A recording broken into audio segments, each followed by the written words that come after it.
Hello అండి. అందరికీ నమస్తే అండి. ప్లీజ్ సబ్స్క్రైబ్ చేసుకోండి. స్టోరీ నచ్చితే లైక్ చేయండి, షేర్ చేయండి, అలాగే కామెంట్ చేయండి. ఇక ఇవాల్టి స్టోరీ ఏంటంటే, కొత్తగా పెళ్ళైన బాలరాజు తప్పు చేశావు భార్యామణి అంటూ ప్రతి చిన్న విషయానికి భార్యను నిందించసాగాడు. ఇక తన జీవితం ఏమైందో స్టోరీలో తెలుసుకుందామండి. ఇక స్టోరీలోకి వెళ్తే, తప్పు చేశావు భార్యామణి అని సోఫాలో కూర్చొని కాఫీ తాగుతున్న బాలరాజు అన్న మాటలు విన్న బాలామణి ఒక్కసారి ఉలిక్కిపడింది. కట్టుకున్న భర్త కట్టప్పల ఇలా డైలాగ్ వదిలేసరికి డైలమాలో పడింది బాలామణి. బాలరాజు కట్టుకున్న మొగుడే కానీ కట్టు బానిస కాడే, మరి ఈ మాటలకు అర్థమేమిటో దేవుడా అని ఆందోళనతో ఆలోచనలో పడింది. తనేం తప్పు చేసిందో ఎంత బుర్ర బద్దలు కొట్టుకున్నా అర్థం కాలేదు బాలామణికి. కొంపదీసి తన వాట్సాప్ సందేశాలు కానీ చూశాడా? అయినా సందేహం కలిగించే విషయాలేవి లేవే అందులో. తను తన స్నేహితురాళ్ళందరూ ముద్దుగా మధు అని పిలుచుకొని మాధురితో తన చాటింగ్ కానీ కొంపదీసి చూసి అనుమానం పడ్డాడా? పొరపాటున అత్తగారి గురించి ఏమైనా తెలియక వాగిందా? భర్త తరఫు వాళ్ళపైన తెలియక ఏమైనా చాడీలు కానీ చెప్పిందా? తన తల్లితో మాట్లాడేటప్పుడు చాటుగా విన్నాడేమో. అలా అనాలోచితంగా ఏమీ అనలేదే. మరి తను తప్పేం చేసిందో అర్థం కాలేదు. ఏం పొరపాటు చేసిందో ఎంత ఆలోచించినా గుర్తు రాలేదు. ఆఖరికి భయపడుతూ, నేను తెలిసి ఏ తప్పు చేయలేదండి, పొరపాటు ఏమైనా జరిగితే చెప్పండి, వెంటనే సరిదిద్దుకుంటాను అందామె. ఎంతైనా కొత్త పెళ్లి కూతురు, పెళ్ళై ఇంకా నెల రోజులు కూడా కాలేదు. తన అమ్మమ్మ చెప్పిన దాన్ని బట్టి కనీసం 6 నెలలైన భర్త వద్ద అణకువగా ఉండాలి. ఆ తర్వాత ప్రొబిషన్ తీరిపోయిన తర్వాత ఎలాగూ జీవితాంతం బాలరాజే తనకి అనుగుణంగా నడుచుకోవాలి. అంతవరకు అతనికి భయపడటం తప్పదు. ఆ తర్వాత ఎలాగూ అతను తనని చూసి భయపడవలసిందే మరి. ముందుంది ముసళ్ళ పండగ అని తెలియని బాలరాజుకి పాపం బాలామణి తనకు భయపడి అణకువగా మాట్లాడడం చూసి చాలా ముచ్చటేసింది. ఇన్నాళ్ళుగా తనకెవరు భయపడలేదు. అందరూ భయపెట్టేవారే మరి. ఇంట్లో తండ్రి దగ్గర నుండి ఆఫీస్లో బాస్ దాకా అందరూ తనని భయపెట్టేవారే. స్కూల్లో, కాలేజీలో సీనియర్లకి, టీచర్లకి, లెక్చరర్లకి ఎలాగూ భయపడక తప్పలేదు. ఇన్నాళ్ళకి తనకి భయపడే జీవి దొరికినందుకు చాలా సంతోషం అనిపించింది బాలరాజుకు.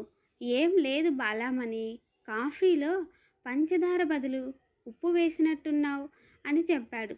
ఏం తప్పు చేసిందో, ఏం పొరపాటు చేసిందోనని ఏవేవో ఊహించుకున్న బాలామణి వెంటనే నాలుక ఖర్చుకుంది.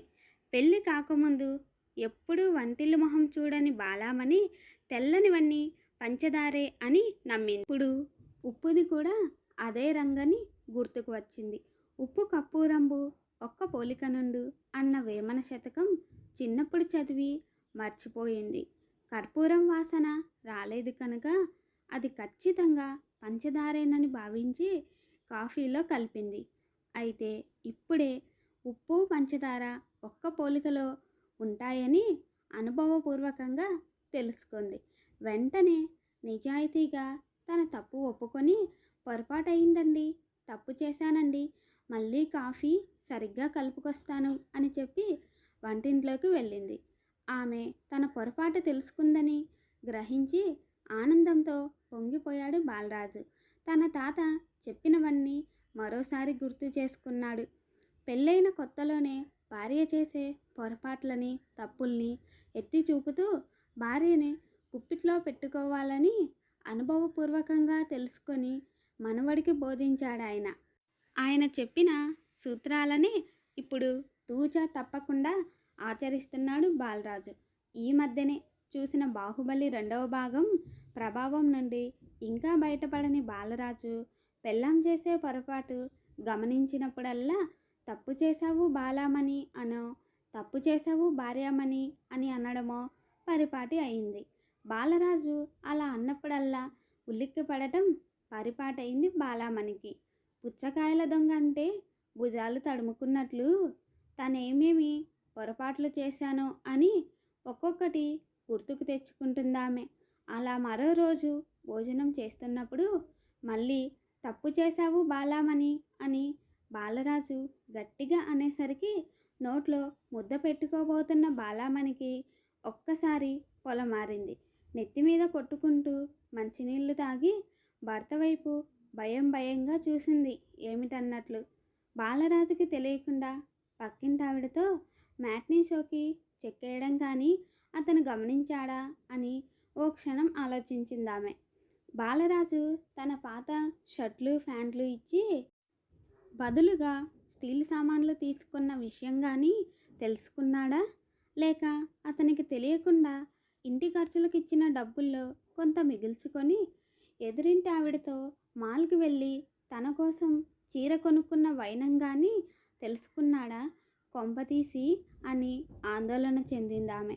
ఎంతైనా 6 నెలల ప్రొవిషన్ తీరడానికి ఇంకా 1 నెల రోజులు ఓపిక పట్టాలని ఆమె ఆంతర్యం. అయితే ఆమె ఊహించినవేమీ అసలు బాలరాజుకి తెలియవు. పప్పులో ఉప్పు ఎక్కువైందని ఆమె తప్పిదాన్ని మరోసారి ఎత్తి చూపాడు. ఒక్కసారి ఊపిరి పీల్చుకుంది బాలామణి. సారీ అండి, తప్పు చేశానండి. కూరలో వేయాల్సిన ఉప్పు మర్చిపోయి పప్పులో వేశాను అని సంజాయిషి ఇచ్చిందామె. అయితే డబుల్ తప్పు చేశావు బాలామణి, ఇంకా నేను కూర రుచి చూడనేలేదు అన్నాడు. ప్రతిసారి బాలామణికి ఇలా అనడం ఆమె తనేం తప్పు చేసిందో గుర్తు చేసుకోవడం అలవాటైంది ఇద్దరికి. బాలామణి చేసిన తప్పు ఎత్తి చూపినప్పుడల్లా ఆమె చిగురుటాకులా వణికిపోతున్న దృశ్యం బాలరాజుకి కడు కమనీయంగా తోచసాగింది. ఓ అశుభ ముహూర్తాన సాయంకాలం స్నేహితులతో మందు పార్టీ చేసుకొని ఆ వాసన బయటికి రాకుండా కిళ్ళీ బిగించి ఇంటికి తిరిగి వచ్చాడు బాలరాజు. అమ్మమ్మ ట్రైనింగ్లో బాగా ఆరితేరిన బాలామణి ఆ విషయం వెంటనే పసిగట్టేసింది. కిళ్ళీ బిగించి ఇంటికి తిరిగి వచ్చినట్లయితే ముందే మందు కొట్టి ఉండొచ్చని స్వానుభవంతో అమ్మమ్మ చెప్పిన మాటలు గుర్తుకు వచ్చాయి ఆమెకి. వెంటనే తప్పు చేశావు బాలరాజు అంది సరిగ్గా బాలరాజు అన్న స్టైల్లో. ఆ మాటలు విన్న బాలరాజు ఒక్కసారి కంగు తిన్నాడు.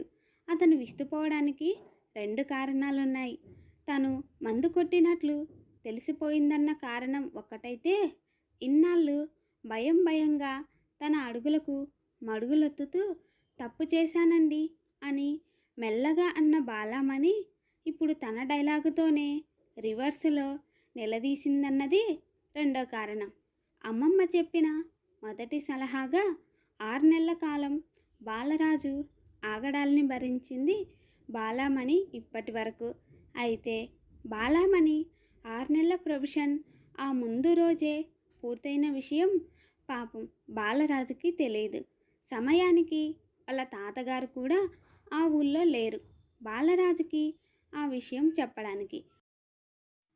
ఊహించని విధంగా భార్యామణి అయిన బాలామణికి దొరికిపోయి నీళ్లు నమిలాడు పాపం బాలరాజు. అయినా బింకంగా తప్పు చేశావు బాలామణి, భర్తని అలా నిలదీయకూడదు అన్నాడు ధైర్యం కూడగట్టుకొని. ఆ డైలాగు ఇప్పుడు నాది.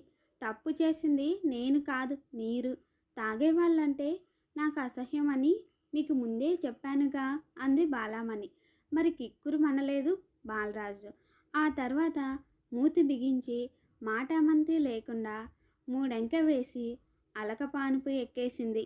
భర్తని గుప్పెట్లో పెట్టుకోవడానికి తన అమ్మమ్మ చెప్పిన ఈ రెండో సలహాని అమల్లో పెట్టింది. పెళ్లిలో పెళ్లి కొడుకుకి అలక చెందే అవకాశం ఒక్కసారే వస్తుంది కానీ పెళ్ళైన తర్వాత పెళ్ళానికి ఆ అదృష్టం ఎల్లవేళలా వచ్చే అవకాశం ఉందని బాలరాజుకి పాపం తెలీదు. అలక అనేది భార్యామణి యొక్క జన్మ హక్కని, వాటి పేటెంట్ రైట్స్ ఆమెకు మాత్రమే ఉన్నాయని, తనకి పెళ్లి రోజు ఒక్కరోజు మాత్రమే ఆ హక్కుని వినియోగించుకునే వెసులుబాటు ఉందని అప్పుడు కానీ తెలియలేదు బాలరాజుకి. పాపం అతనేం చేస్తాడు, ఈ విషయం తాతయ్య తనకు చెప్పలేదు మరి. తాతయ్య మీద కోపం వచ్చి పళ్ళు నూరుకున్నాడు బాలరాజు. వారం రోజుల వరకు ఆ అవతారం కొనసాగించిందామె. అలాగే ఒకసారి సిగరెట్లు తాగుతూ, మరోసారి స్నేహితుడింట్లో పేకాడుతూ దొరికిపోయాడు. ప్రతిసారి అదే డైలాగ్తో చితక్కొట్టేది బాలామణి. అలకపాన్పు అవతారం సరే సరి. ఏం చేయాలో అర్థం కాక తాతయ్య సలహా తీసుకోవాలని అనుకున్నాడు బాలరాజు. సమయానికి సలహా ఇవ్వడానికి ఊళ్ళో లేకపోతేనేం, ఫోన్ ఉందిగా, వెంటనే తాతకి ఫోన్ చేసి అతని సహాయ సహకారాలు అర్థించాడు బాలరాజు. తాతయ్య మనవడు మొరపెట్టుకున్నదంతా విని, ఒరే బాలరాజు, అమ్మాయి తప్పులు ముందు నుండే ఎత్తి చూపి గుప్పెట్లో పెట్టుకోవాలన్న నా సలహా కరెక్టే. అయితే ఇలా ఎన్నిసార్లు చేశావేమిటి మనవడా? అడిగాడు అతను. ఓ, చాలాసార్లు చేశాను తాతయ్య. కాఫీలో చక్కెర బదులు ఉప్పేసిందని, పప్పులో ఉప్పు వేయలేదని, కూరలో కారం ఎక్కువైందని, ఇలా రోజు చాలాసార్లే ఆమె చేసిన తప్పులు పొరపాట్లు గుర్తు చేస్తూనే ఉన్నాను తాతయ్య అంటూ చెప్పాడు బాలరాజు. తప్పు చేశావు మనవడా, నీ కొంప నువ్వే ముంచుకున్నావు కదరా మనవడా అన్న తాతయ్య మాటలు విని బాలరాజు విస్తుపోయాడు. అదేంటి తాతయ్య అలాగనేశావు అన్నాడు విషయం అర్థం కాక.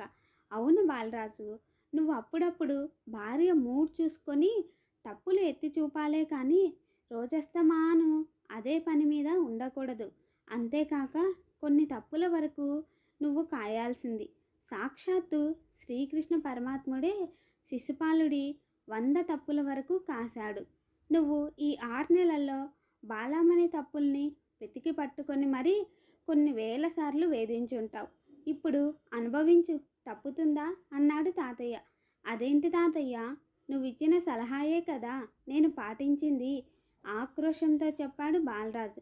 నిజమే, నేను చెప్పాను కానీ నువ్వు లిమిట్ దాటిపోయావు మరి. అంతేకాక నా మాటల్ని సగం వరకే విన్నావు. నువ్వు అభిమన్యులా నీ భార్యకి ఎవరి సలహాలు అండదండలు ఉన్నాయో కూడా నువ్వు గుర్తించాలి మరి. నీ భార్య ఏమో 6 నెలల వరకు ఓపిక పట్టి ఆ తర్వాత విరుచుకుపడిందంటే ఆమెకు కూడా ఖచ్చితంగా వాళ్ళ అమ్మమ్మ సలహానో బామ్మ సలహానో అంది ఉంటుంది. నాకు స్వానుభావమైన ఆ హెచ్చరికే నీకు చేద్దామనుకుంటే నువ్వు సగమే విని పద్మవ్యూహంలోకి జొరబడిపోయావు. మీ బామ్మ నన్నెంత హడలెత్తించిందో వేరే చెప్పాలా? ఇక నీ సంగతేమిటో నువ్వే చూసుకో. మరి నన్నిక అడక్కు. ఇదిగో బామ్మ పిలుస్తోంది నన్ను, త్వరగా వెళ్ళకపోతే చీల్చి చెండాడుతుంది అని బాలరాజుని అతని కర్మానికి వదిలి ఫోన్ పెట్టేశాడు తాతయ్య. బామ్మ తాతయ్య సంగతి తెలిసి కూడా తాతయ్య సలహా విన్నందుకు తనని తానే నిందించుకొని బాలామణి ముందు తల వంపాడు పాపం మన బాలరాజు. అవును మరి, రోట్లో తలపెట్టి రోకలి పోటీకి వెరిస్తే అవుతుందా? ఆ మరుసటి రోజు బాలామణి సంతోషంగా అమ్మమ్మకి ఫోన్ చేసింది. అమ్మమ్మ, నువ్వు చెప్పినట్లే చేశానే. ఇప్పుడు బాలరాజు మందు సిగరెట్లు స్నేహితులు అన్నీ మానేసి నా కొంగు పట్టుకొని తిరుగుతున్నాడే. నీ 2వ సలహా బాగానే పనిచేసిందే. ఇక 3వ సలహా అవసరం ఉండదనుకుంటాను అంది. జాగ్రత్త, అత్యవసర పరిస్థితుల్లో మాత్రమే ఆ 3వ సలహా అయినా ఆయుధ ప్రయోగం చెయ్యాలి సుమా అంది ఆమె మనవరాలి ప్రజ్ఞకి ఉబ్బిపోతూ. ఆయుధ ప్రయోగం చేసే అవసరం రానే రాదులే అమ్మమ్మ. బాలరాజు నీ 2వ సలహాకే చిత్తైపోయాడు అంది బాలామణి. తాతయ్య చెప్పబోయేదాన్ని పూర్తిగా వినకుండా తను చేసిన తప్పుకి తానే బలైపోయిన బాలరాజు జీవితాంతం బాలామణికి కట్టు బానిసైపోయాడు. Thanks for watching. Please subscribe చేసుకోండి.